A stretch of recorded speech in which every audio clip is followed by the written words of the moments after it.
Знаете ли, че най-превежданата и издавана книга в света след Библията е Дао Дэ Цзин, книга за пътя и постигането.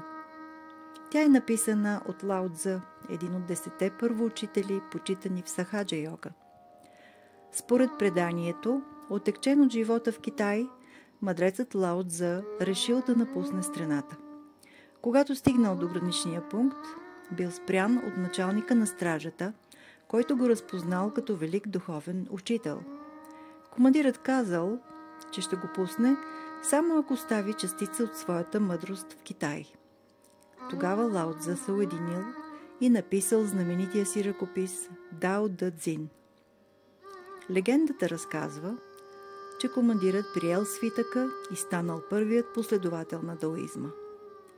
В основата на тази философия стои понятието за Дао – женската творяща сила на Вселената. Тази сила е наричана по различни начини в различните религиозни и философски традиции, но значението й остава едно и също. Ако информацията ви е била полезна, харесайте поста и ни последвайте.